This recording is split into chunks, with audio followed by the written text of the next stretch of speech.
Hey guys, welcome to another Game Explained discussion. I'm your host, Andrew Seegers, and this time we're again joined by Derek Bittner and Ash Paulson to discuss all the news from this past week for Smash Bros. Wii U and 3DS. So let's get started.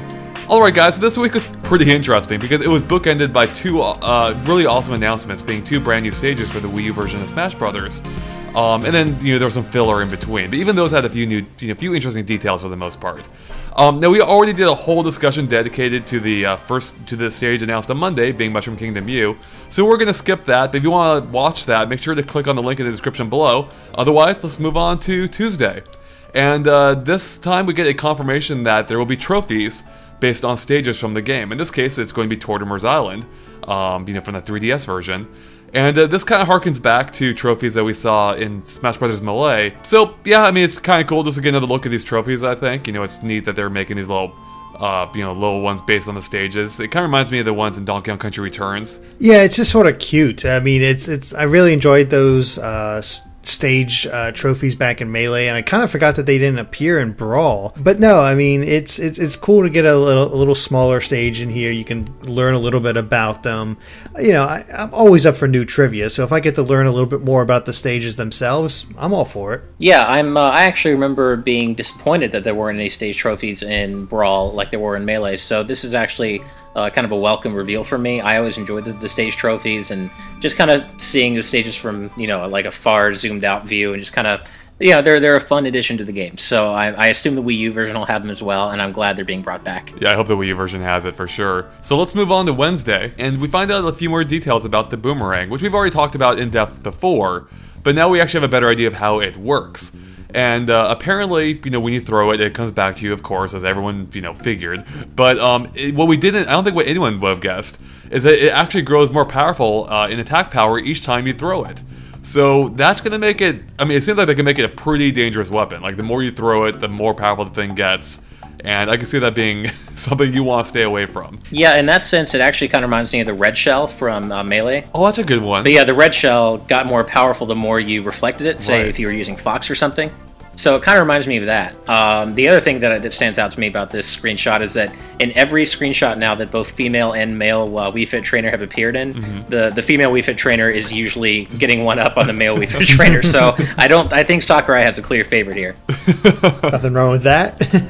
No, it is cool that they can actually. There's a little bit more strategy with the Boomerang than we initially thought, because it does go out and grows more powerful, which is kind of cool on its own. It's be interesting to see just how much power it actually gets. Yeah. But the part that actually caught my interest the most is that opponents can also nab the Boomerang out of the air. So it's a good offensive weapon, but if the opponent's really good, they could just snatch it out and use it against you. So, But then you grab it back again and throw it back at them. Exactly. We could just have an extravagant game of catch going on, and I don't know, there's something kind of funny about that to me, and it just seems interesting, and I wonder how easy it'll be to catch it. Yeah, definitely. What else is interesting too as part of that is he mentions because of that it might be easier to use in Smash Run mode, when that isn't really an issue. So that's interesting because it shows that at least a Boomerang will appear in Smash Run.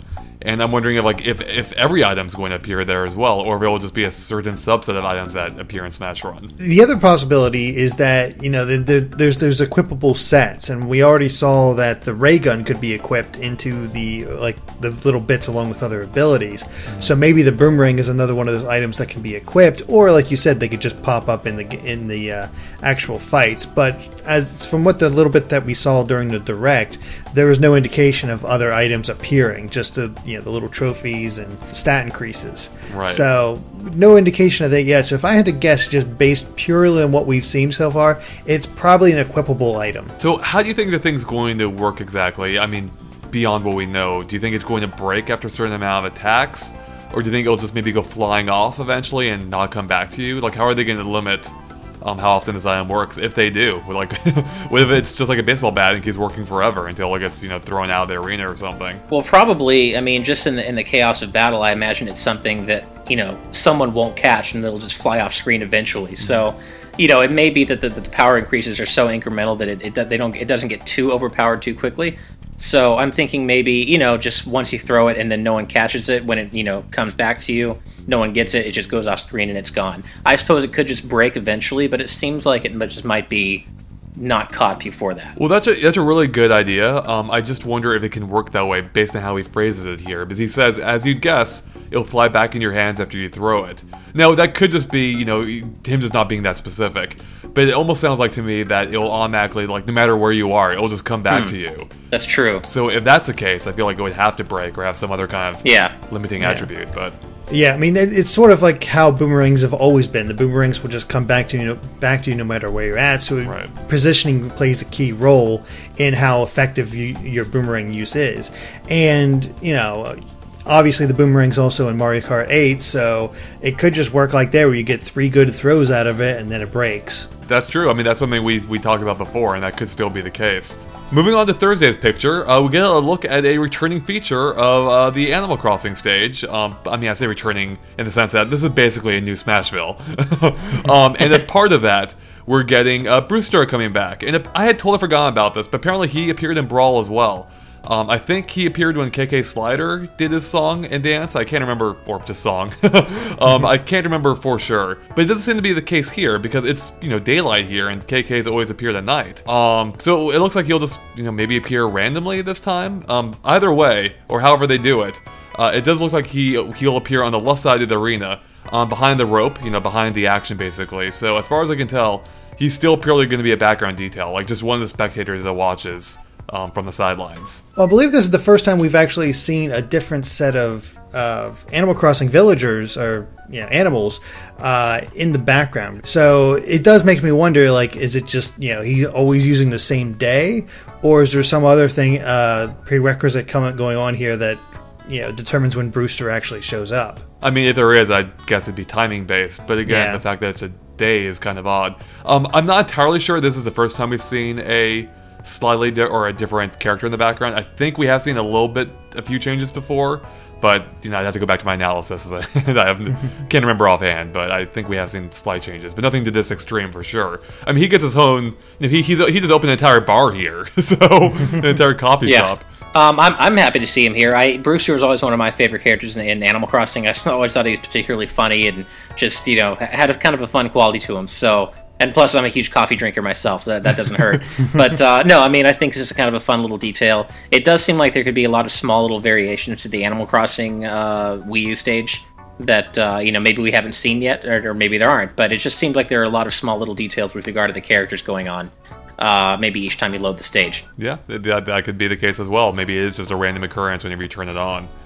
Alright, well, let's move on to Friday, which is probably going to be the highlight of this discussion, because it announced a brand new arena based on Fire Emblem. In fact, based on the very first Fire Emblem, or specifically a location called the Colosseum from there. Now, when I say the first Fire Emblem, I mean the first one that came out in Japan. I don't think it ever came out here. But it did reappear in Shadow Dragon, which did come out here, which was a remake of, the Famicom original. So this stage, like, just looking at it visually, to me, looks freaking awesome. Just purely from a graphical standpoint. It looks like there's a ton of detail here, like, it instantly conveys what it is. You're in this massive Coliseum, and I think it looks really cool. Now, gameplay-wise, we actually don't know that much about. It appears to be completely flat, for the most part, at least initially. Although Sakurai does say there is machinery in the ground that activates variable platforms. And there's a few different ways, I think, you could take that, but let's start off with your guys' impressions on what you think of the stage. Yeah, I gotta say that my first thought as soon as I saw this was like, well, that's badass. There's just something about it that just really impressive looking. All the detail in the background, just the open sky, and it just has a very different feel compared to the other stages that we've seen so far, and I just really like it. Yeah, it's interesting because even the there's another Fire Emblem stage in the 3DS version, which is basically also a Colosseum. And this one looks, quite a bit different than that does. Yeah, this stage looks pretty cool. I'm not super crazy about the color palette. I mean, which you can't really help it because it is a Colosseum. But, I mean, it is, kind of, brown and gray and sandy. And, of course, again, it's a Colosseum, so you're going to get that. But, I think compared to something like Mushroom Kingdom U, that looks a lot more interesting to me just because it's a lot brighter and more colorful. And I also don't have the, advantage of having played the original Fire Emblem or Shadow Dragon to kind of have a lot of love for where this is exactly coming from. So I do think it looks like a cool stage, and I'm looking forward to seeing how the variable platforms work, because I think we can pretty much guess that it's not going to be just a flat stage most of the time. It'll probably spend more time being, different with different platforms and stuff like that. So it looks like it could be a fun stage. But the whole color scheme, I'm not totally feeling it. Mm-hmm. Yeah, that's fair enough. I will say one thing about the color scheme. It's not hard to fully appreciate in this shot just because of the character selection. But I think it will make your characters really pop out from the background. That's true. We can already see that with their capes here. They just really stand out vividly. And I do like how the sky contrasts with the arena itself as well. But yeah, I mean, it definitely is probably one of the duller color palettes we've seen so far. But I still like how it looks overall. So I am, really more curious about how that machinery is going to work. Because Derek, noted before we started recording this that, there are no places to drop off here. And I guess, too, as part of that, I'm wondering, do you think you'll be able to go off screen, or will the walls of the Coliseum prevent that? That's a really good question. The thing I've noticed also is that in the second screenshot, we see Marth getting launched by Ike, and there seems to be a lot of real estate between them. Mm-hmm. There's a good spread. So it seems like this arena is quite large, actually. Just a lot of room to work with, probably even more so than just the flatness of Final Destination. Mm-hmm. So it's very interesting in that regard, and I don't know whether you'll be able to walk off or not, or whether it'll be a little size there. You probably will be able to walk off. That's almost a guarantee.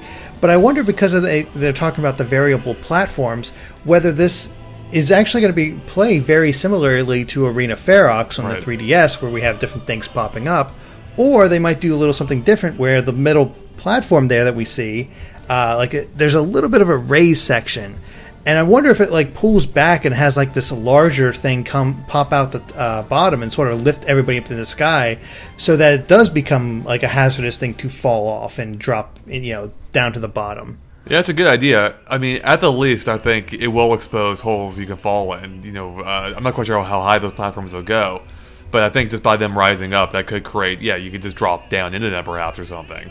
I didn't consider them going, quite high into the sky, though. That could be interesting. Going back to kind of the real estate of the stage, the whole size of it kind of seems like it might end up being this game's Bridge of Eldin. It just kind of has that really long horizontal quality to it that I do think you're going to be able to get KO'd off the sides. Mm-hmm. I mean, we've had other stages like Delfino Plaza, for example, or Delfino Island, where even if there are walls that kind of extend off the side of the arena, you can still get smashed off the side. Right. So I do think that you're going to be able to get KO'd off the side, but this does seem to be kind of a very long horizontal stage like Bridge of Eldin. The only other thought I have is Sakurai does mention, again, getting back to the machinery, which activates variable platforms. The fact that he uses the word activates almost makes me wonder if that's something you'll activate. Maybe you can interact with either the floor tiles, I guess, or some other kind of machinery maybe we can't quite see, that causes those floor tiles, that causes the platforms to move around. I don't know if that's the case or not, but I just thought I'd throw it out there. Entirely possible. Like I said, it's a very different feeling. The closest one that we have, the closest we've seen a stage to being like this, as of course, as Ash said, Bridge of Eldin. But I don't know, I still get a very different feel from this to Bridge of Eldin, because it did have that bomb that could happen and allow you to fall down through, and there just seems to be nothing like that unless it opens up. Mm-hmm. And what kind of, when I think of the machinery, I immediately think of Arena Ferox with that kind of machinery, but I don't know, I think we're going to see something a little different, because my hearing all this stuff makes me think it's going to be just a HD version of Arena Ferox, just bigger and maybe a little crazier. But I really think they're going to do something quite different with this one, but I'm not quite sure how they're going to do it. And I guess that's where the big mystery is coming in for me. Yeah, I mean, if they don't do anything that different, then it really does just end up being an HD version of Arena Ferox, because both Fire Emblem stages are now, taking place in arenas with variable platforms, so they've got to do something else to differentiate it, in my opinion. Yeah, I agree. So I guess between these two and what little we know of this one, which one do you guys prefer so far? Whether visually, I guess primarily visually, but let's go gameplay wise too, even though we know very little else about it. I'm going to have to give the edge to this one.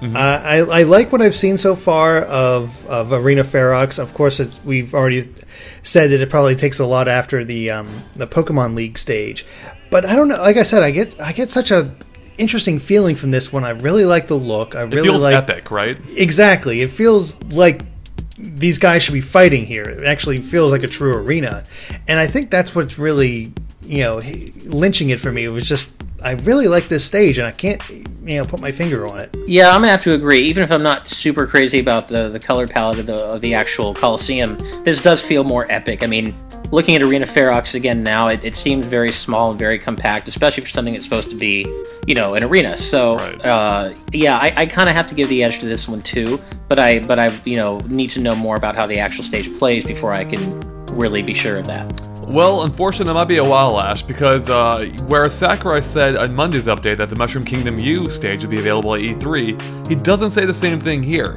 So I'm guessing it won't be playable at E3, unfortunately. But I'm sure we'll hear a little bit more about it in some more, Miiverse updates coming up soon. Alright, well, I think that wraps up our Smash Brothers discussion this week, so thanks guys for watching. If you liked our discussion, make sure to like and follow us on Facebook and Twitter at GameXplain, which you can find links to in the description below. It's a good way to keep up to date with everything we post. And of course, keep an eye on GameXplain.com for more on Smash Brothers Wii U and 3DS and other things gaming as well. Alright, thanks guys. Bye.